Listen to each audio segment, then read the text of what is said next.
আজকে সংঘ বা স্বশাসক দলের মেয়েরা আপনাকে সঙ্গে নিয়ে কিন্তু বিডিও অফিসে বিক্ষোভ দেখালো। মূলত তাদের কি দাবি এবং কেনই আজকে সঙ্গে নিয়ে গিয়ে আপনাকে বিক্ষোভ না দেখালো? না, সঙ্গে নিয়ে গিয়ে এটা ভুল কথা।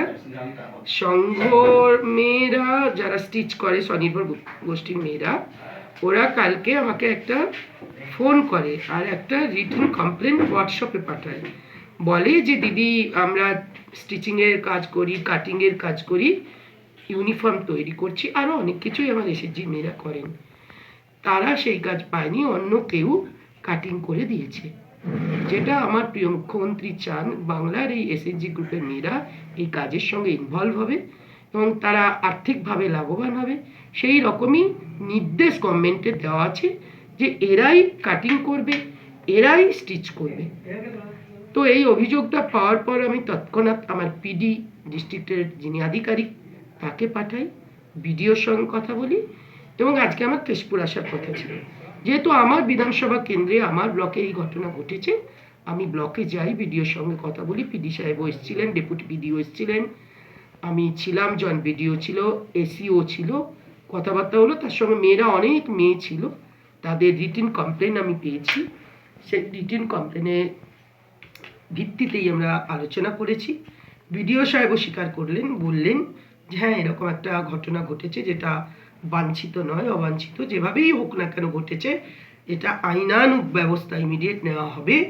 সরকারের অর্থাৎ আমাদের তরফ থেকে কোনো গাফিলতি থাকবে না, মেয়েদের কাজ তারাই পাবে, তারাই করবে, এটা সুনিশ্চিত করব, এটাই বলে এলাম।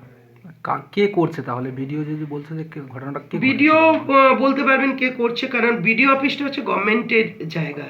সেখানে কে বা কারা এসে কাটিং করে দিয়ে চলে গেল সেটা তো আমি বলতে পারবো না। তার সিসি ক্যামেরা আছে, চেক করবে কারা এসছিল, কারা বেরিয়ে গেল, কারা ওই ঘরে যেখানে ইউনিফর্মের জন্য আমার জিনিসপত্র রাখা আছে সেখানে ঢুকলো, সেটা উত্তর তো ভিডিও ওই আমার পঞ্চায়েত সমিতি দিতে পারবে, আমি তো দিতে পারবো না।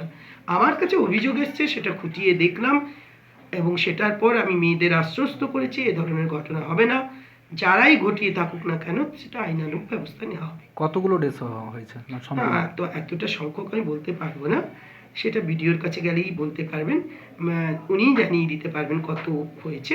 তবে মেয়েদের, আপনারা ছিলেন, ছবিও পেয়েছেন, মেয়েরা আমাকে যা জানিয়েছে আমি সেইটার ভিত্তিতে করেছি আলোচনা। আমি প্রেজেন্ট ছিলাম না, যারা প্রেজেন্ট ছিল তারাই বলছে, বলে আব্দুল্লাহ নাকি এসেছিল, কিন্তু আমরা প্রেজেন্ট, আমি বিশেষ করে প্রেজেন্ট ছিলাম না। রাম হোক, শ্যাম হোক, যদু হোক, ছেলেই হোক না কেন, কে কে ছিলেন কালকে? আমরা বাইরে, আমরা সবাই ছিলাম। গাড়িটা সিজ করাবো। আপনারা লিখিত কমপ্লেন আমার কাছে করুন যে কালকে আপনাকে থ্রেট করা হয়েছে। আমাদেরকে সবাইকে বাইরে সেটা তো আছে, সেটা তো যা করার হবে। আমি অফিসে, আপনি গাড়িটা সিজ করে আগে থানায় গাড়িটা পাঠানো, আমি সিওকে বলছি দাদা স্টেপ নেওয়ার, ডিএমকে বলে ইমিডিয়েট ব্যবস্থা। কেন এই গাড়িটা বেরিয়ে যাবে?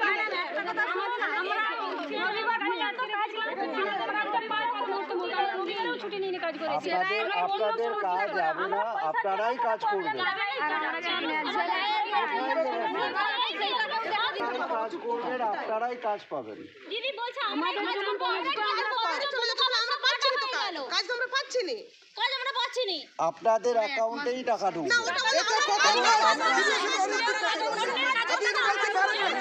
আমি কথা বলি,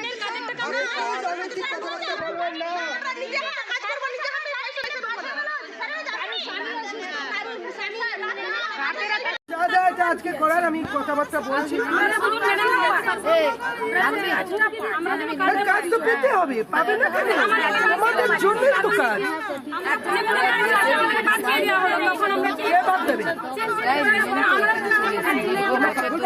বাদ দিয়ে দেবে একটা সোজা। অনেক পুরোনো মেয়ে, তোমরা অনেক পুরোনো, প্রত্যেকটা আমি চিনি। হ্যালো, অনেক কষ্ট করেছি, সে কষ্টের দাম। হ্যাঁ, আর কি ভালো এই যে ঘেরাও করেছে মেয়েরা ব্লক অফিসে, পঞ্চায়েতের case. We've seen what men have been doing all this time. I think we are not